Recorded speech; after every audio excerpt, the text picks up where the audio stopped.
We made this.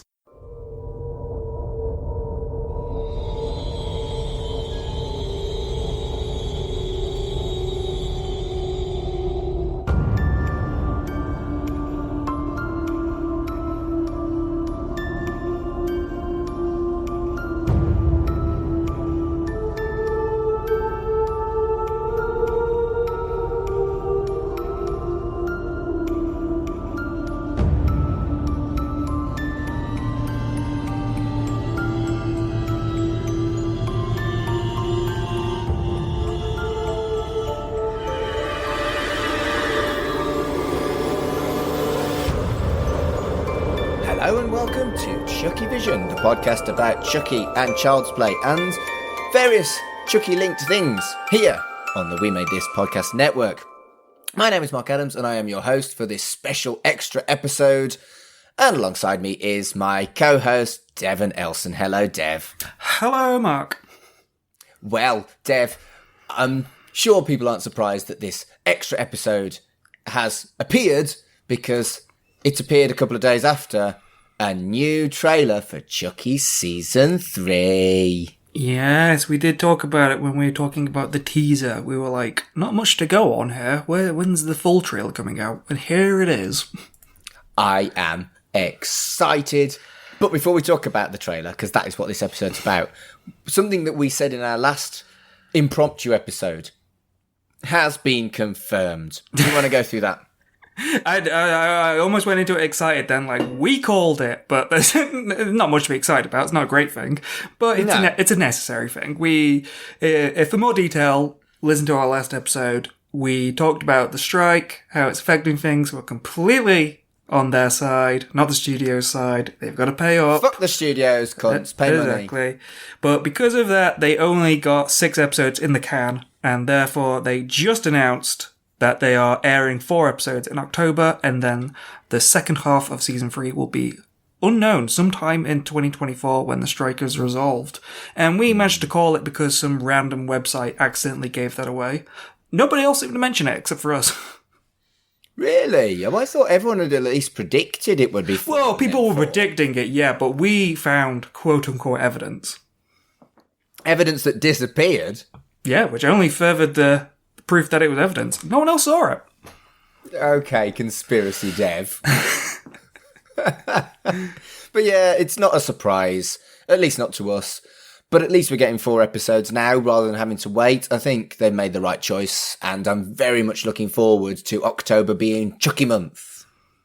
Oh, definitely. And I saw people say, why don't we just get the 6 that are done? But I think definitely, as with prior seasons, when you get into those last couple episodes, it's a mile a minute. You know, every plot line is coming together, and so you don't want to end right at the top of the roller coaster.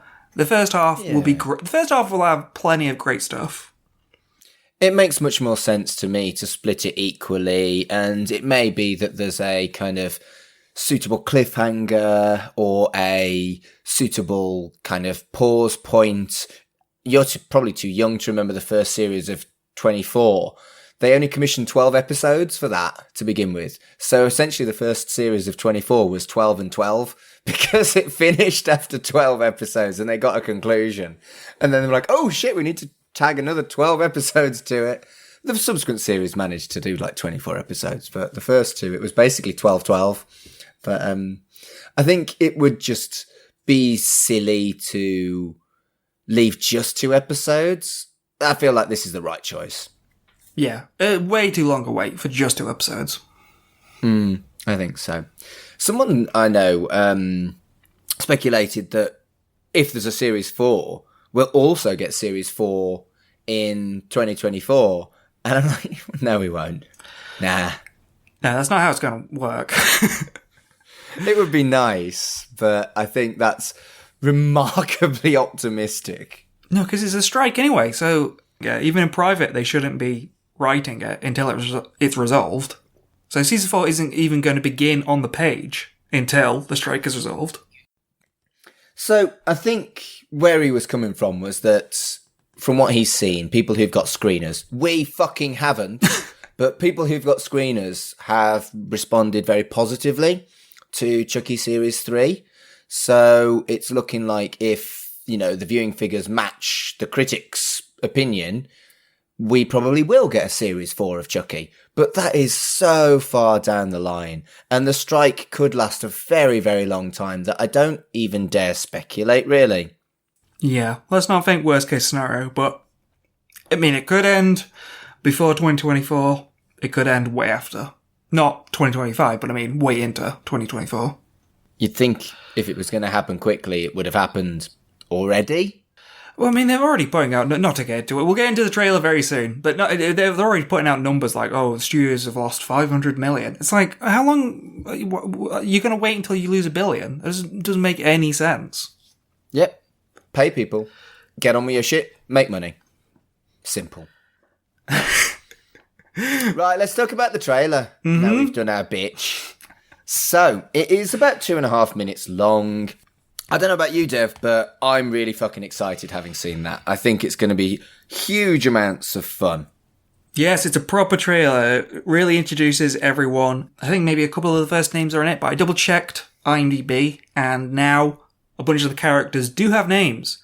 So, we were introduced to the first family in the teaser trailer, but now we've got a full roster now. Devon Sawa is James Collins, i.e. the President of the United States. The first wife is Laura Jean Chorostecki, coming back from season 2, and she's Charlotte Collins. And then they've got the 2 sons, Grant and Henry is the one who unluckily finds his new best friend. Yeah, and that's me, looking at this trailer, seeing Henry properly, he does seem to be a very similar age to what Andy was in Child's Play, and I wonder if that's a deliberate choice. They're definitely playing with some things. There's, they're not going to introduce a character just to be, a flat nothing character. I doubt Henry is going to become part of the gang, but Henry is going to have his own thing because, as you say, he's a young kid. It's interesting that he has an older brother who's about the same age as the main trio, it looks like. So it'll be interesting to see what happens with that character. Kids have died, so one of these kids might die. A lot of kids died in Child's Play 3 as well. They're not scared about killing kids that are, young people under 18 in this franchise. Nope. We see a lovely image of the White House and a very nice little nasty smile from Chucky. I'm already happy with the animatronics from what I've seen. That nasty little smile is very nice. And I'm wondering for budget, because I figured they must have to do some establishing shots, but I was like, how much are they going to show outside of the White House? Because it's quite a big building, and it's quite not really a building you can film around. So I don't know how often we're going to be seeing them coming in and out, because interior shots, you can do the Oval Office a lot easier. Yeah, you're right. Still, it seems to have a little bit of investment in it. They clearly wanted to show us that there's this big image of the White House. We're definitely they are going. They're going out of their way to make it look proper. Like this is, this is where they are. You do get the first maybe 25 seconds are about Henry, and it feels a little bit to me, I don't know if I'm being unfair here, but it feels like quite a similar abusive relationship between Chucky and Henry as we've got between Chucky and Caroline already. He is definitely using Henry, especially in this case. It's all about the location. He's only using Henry to get into the White House. It's obvious that this kid's had a shit time already because there's footage of him at a funeral with Chucky, and it's whether or not that is something that Chucky did or whether that's an interesting one, because if that's his tactic to get into the White House, then somewhat it just starts with someone like a normal death, like or natural causes, and then he works his way in. But I do wonder how they're going to differentiate between the relationship between Chucky and Henry and Chucky and Caroline. Yeah, we'll see Caroline in a bit. That's definitely interesting. Yeah, very similar things. I mean, from what we've seen, Henry is not a budding monster like Carolyn is. True. So the next thing we see is that Jake and Devon are still together and they're having hot kisses. This is, I think we may have said something along the lines during season 2, but it's like the Stranger Things kids or the It kids, where they're growing up before our eyes rapidly. Some of them are. Like, Zachary as Jake is becoming just a small man. But Björgvin as Devon doesn't seem to have changed at all. Yeah, I think you're right that Zachary is looking much more like a person rather than a child now. You know what I mean? A grown-up. I know what you mean. Person. I think it's because there are two shots. There's here and there's later when they're at the party. He has done some working out and he's very proud of it. Oh, it's definitely the vest. It is definitely the vest that makes him look more adult. I want to say he at some point said, like Don or someone, "Can I show my arms off? I've been working real hard on them." Well, he's got a fucking strike to get even more buff now, hasn't he? But yeah, it is the vest. Suddenly I was like, oh. Actually, right. Okay. You know who it is? I'm pretty sure during season 1 or season 2, because Devon Sauer puts out fitness videos on his Instagram, I'm sure there's videos of him and Zachary working out. I think it's Devon that's making him buff. Well, there you go. But moving away from our observations of biceps, I'm so pleased that Jake and Devon are together. It was kind of suggested in the previous season that they might break up.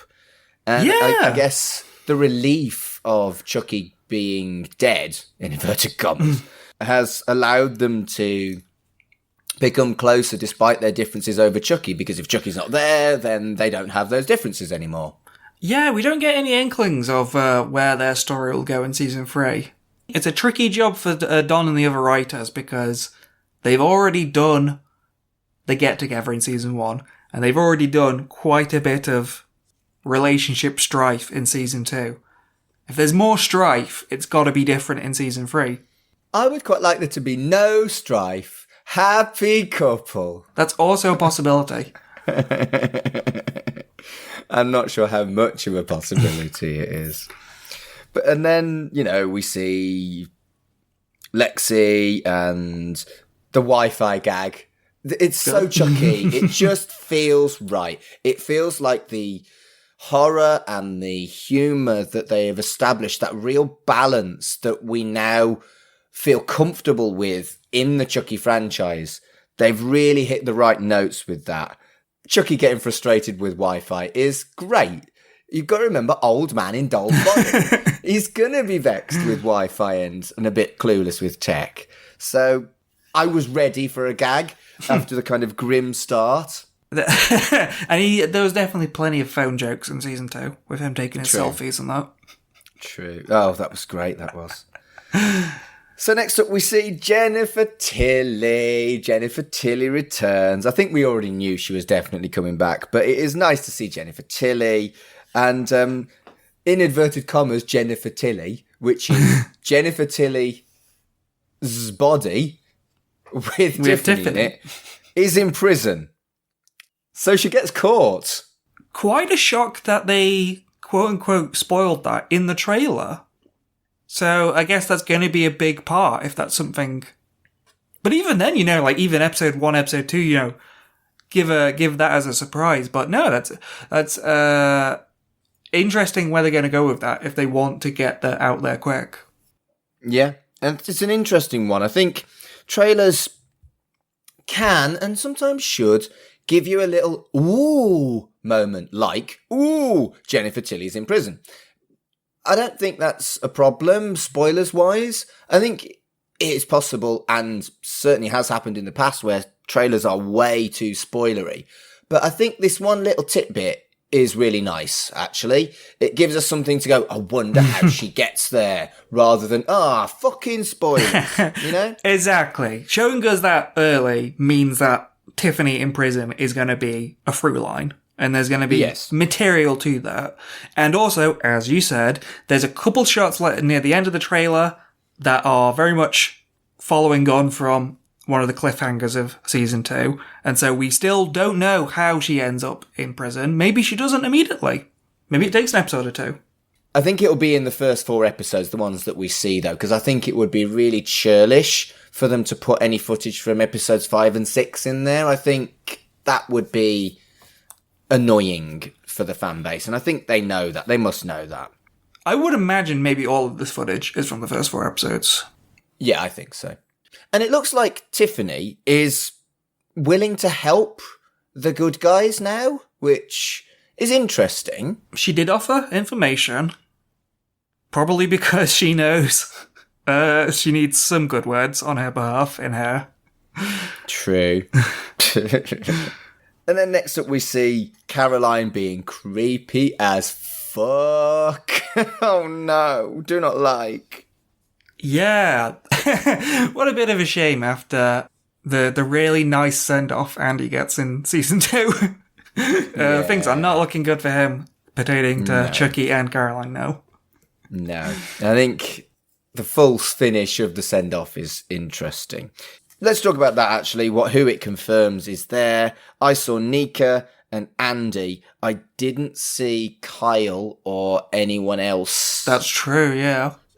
And you don't see Gigi either. So I think there's only Nika and Andy that we didn't know were going to be in for sure that is confirmed via this trailer.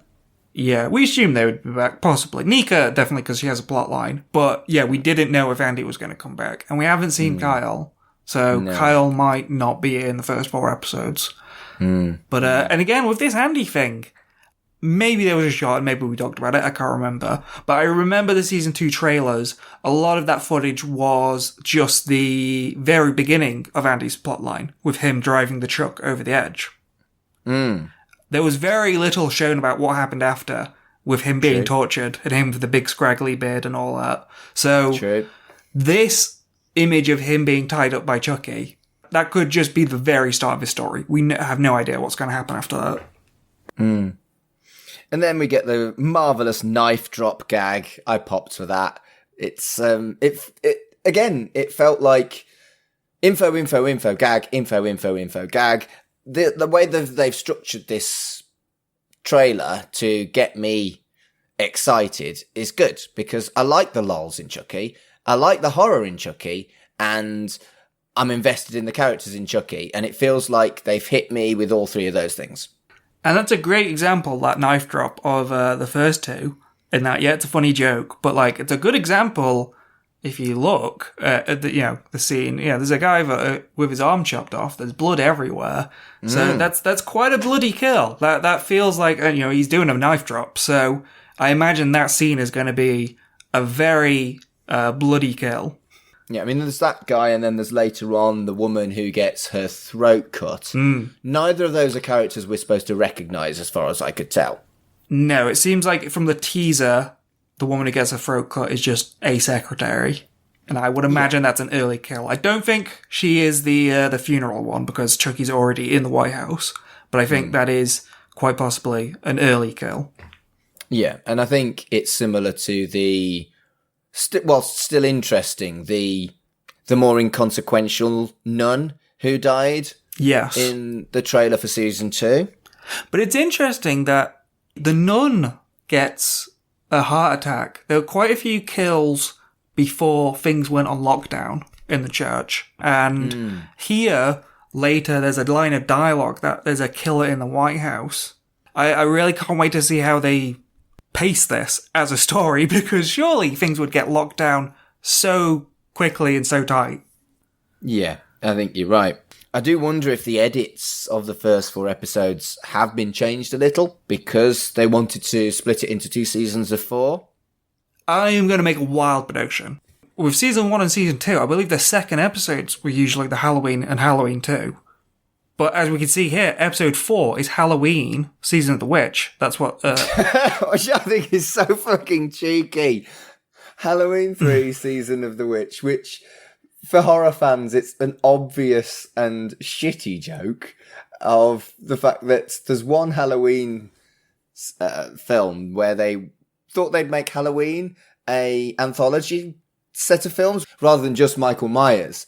And so there's one weird Halloween where it's about evil masks, and they've called it exactly the same name as that film, Halloween 3, Season of the Witch. So I'm hoping for lots of masky goodness.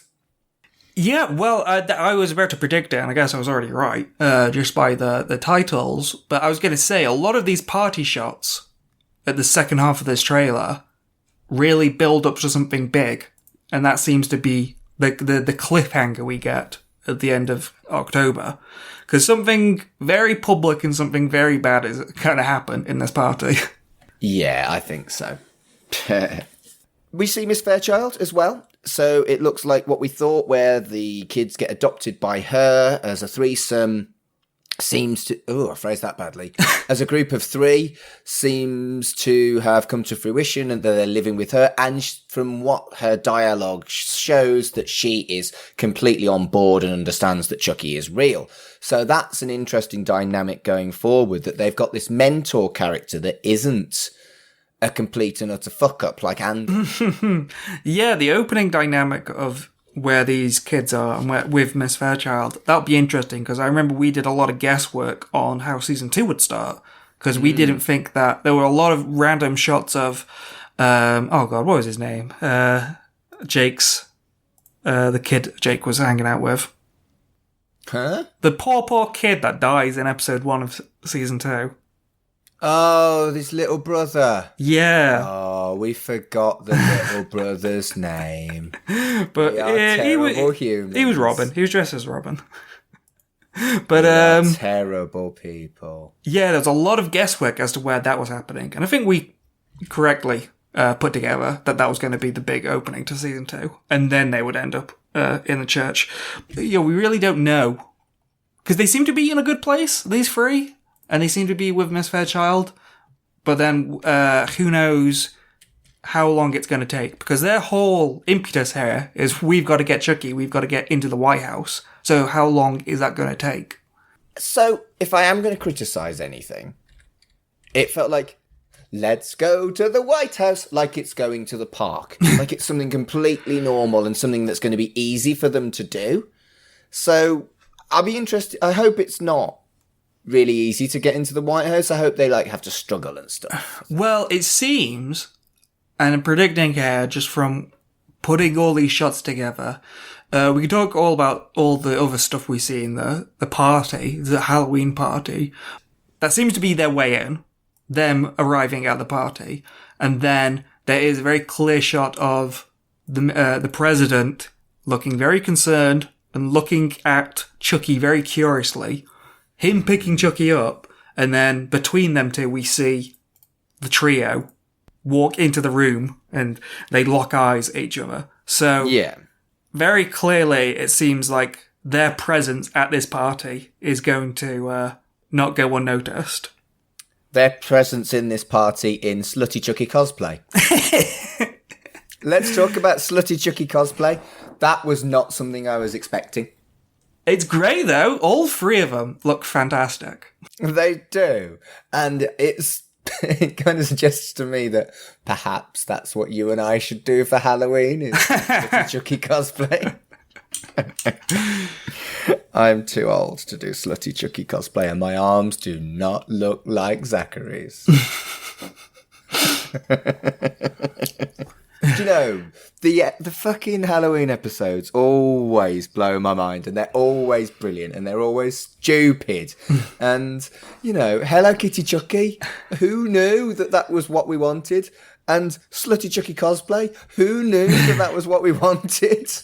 And we get another Chucky costume here. I mean, Hello Kitty is hard to beat, and I don't know if this one's going to beat it, but he does dress... I want to know if there's going to be any... Not story reason, but I want to know if there's any joke to this, because he is dressing up as the Phantom from Phantom of the Opera. Yeah, the musical version, I think, because other depictions have the half mask rather than the full mask. Yeah, the half mask is the musical, so someone is going to make a joke. But that is interesting that he's dressing up in costume, even though he is a disguise. He's a doll. Yeah. But yeah, there seems to be a lot happening at this party. He looks great, though, in that. He does, and he definitely does something, because there's a shot of the presidential family together, and they're all, the wife is shielding Henry, and they're all looking up at something going down. So someone comes down from the ceiling, like it's going to be a very public, gory death, and in that as well, very quick shot, I noticed a woman also looking up and screaming, but Sarah Sherman from Saturday Night Live is in this. That girl you're a big fan of that did the... Which did the Chucky jokes on SNL, yeah. It seems that Don really did appreciate those, because, I don't know if you're aware of it, but yeah, not only Sarah Sherman from SNL is in this, but at the end, the guy driving the car, that's Kenan Thompson. He's not currently in SNL, but he was in SNL for like 12, 14 years, I think. The cabbie who goes, what? At Chucky talking. Yeah, he was a long time SNL player. He's gonna die. That character is so dead. So dead. Love the gag, though. Oh, yeah. So, yeah, it's very nice that two of these SNL people got a little cameo. And there's like some very, very quick fire flash kind of things that blink and you miss it stuff. Tell me if there's anything you spotted that I didn't. There are scenes with Tiffany out of prison, so we don't know whether they are before or after. She's horrified in like this black outfit, and that's either before or after she gets out into prison. When I saw that, I thought that was her look at the end of season 2. I think that may be, because there's a shot of Chucky in the wedding dress as well. Yeah. Is that just season 2, or do you think he gets a wedding dress again? Well, I think that's what happens, because, season 2 ends with Chucky in the wedding dress, about to do something to Tiffany. And I think that is the direct follow-through of that same scene. Yeah. True. And obviously we've already confirmed that there's a quick shot of Nika, a quick shot of Andy, and Chucky is doing some kind of voodoo spell at a window, which they didn't go anywhere near voodoo, really. Or certainly not expanding it in Series 2. So I'll be interested to see where the voodoo develops from here, because we've already looked at voodoo on this podcast and how it perhaps needs a little bit of a rewrite, retcon kind of look, like they managed with Gigi. I don't know if they're going to tackle the voodoo in any revisionist sense. It does make sense plot-wise, them bringing voodoo back, because if you're going to possess anyone, it would be someone with power within the White House. And it does seem, from that very brief shot of the lightning in the sky, that does seem to be the big windows in the Oval Office. So it could very much be him standing on the desk of whoever's sitting in the chair. Yeah. And I think you're right. I think it will either be the president he's trying to voodooify. That's not a word. I'll be interested to see how it goes. Will we see an expansion on voodoo? Will we see new characters capable of voodoo? Some more likable characters? Some more honourable characters that practice voodoo? Maybe expand on John Bishop. Maybe I'd love to see John Bishop's daughter or something like that. That'd be amazing. But I'm really interested and I'm hoping for more voodoo here. And I've got that hope basically from watching 2 seconds of this trailer. Well, I don't know if it's going to be a good representation, but we do see when Chucky is tied up Andy, we do see Caroline holding the Voodoo for Dummies book. So I don't know where that plot line is going, but that can't be good news for Andy. No, it cannot. In terms of torturing legacy characters, people have been very vocally mad about what's happened to Nika and what's happened to Andy in season 2. I think if Caroline possessed Andy, that would probably get some people mad. Oh, I'd love it. I would love how stupid that would be and how weird that would be, but people would be like, no, you can't do this. Andy, he can't survive all this time just to end up like that. Yeah. So, that's everything I've got in my notes. Is there anything else you've spotted that you want to talk about, Dev? I think we hit every single note. Well, every single visual note, but, we can't go without the obligatory slowed down cool song into a spooky song where we got Kim Wilde's Kids in America. Yes. Oh, Kim Wilde. That definitely made the trailer. It's very similar to the REM track for the last season. Yeah. It's like they saw what worked, saw what got their fans engaged, and have gone, so this is a format that works. Let's just do it again with the new scenario. And it worked again. I'm excited. I want to see all this. And I'm just a little bit disappointed that Tyler's not back. Wonder, hey, you know what? He could be from the military. He could be security. I would love that. He could be guarding the president. Much. Oh, I hope that's true. That's a loose prediction. I don't think that's going to happen. But if the kids needed a way into the White House, Tyler. Yeah. Oh, mate, you've solved it. That's what's happening. You heard it here first on CHUCKYVISION. I don't know if one security man can just let people walk around the White House. So do you agree with me that this is a great trailer that has really whet your appetite and made you excited, Dev? Oh, how could I disagree? Yeah, I think much like the school religious setting of season 2, I think Don he's clearly got a lot to say, and also it's just a playground for so much crazy stuff to happen. Because, you know, we've set up the characters now. We know the first family. We don't know many characters outside of the family, but I think there's going to be some marital stuff, you know. I think, you know, you lock that down and it's like a murder mystery. And I think characters like the president and his wife are going to be pointing fingers at each other, and it's going to be very fun. Yep. Well, Dev, I'm delighted. And I definitely think they've made the right decision releasing just the 4 episodes. So from next month, we're weekly again for 4 weeks because Chucky is back. Well, thank you for joining us, and I hope you're as excited as we are. Let us know what you think of the trailer, and or if we've missed anything on our Twitter at CHUCKYVISION. We've actually got our scheduled episode coming very, very soon, and then we are straight into October with our coverage of Chucky Series 3. So until then, wanna play? CHUCKYVISION is a podcast brought to you by the We Made This Network. Follow us on Twitter at CHUCKYVISION. Follow the network on Twitter at WMT_network. Our website is wemadethisnetwork.com. The logo was designed by Dev, and the theme tune composed by Dark Fantasy Studios.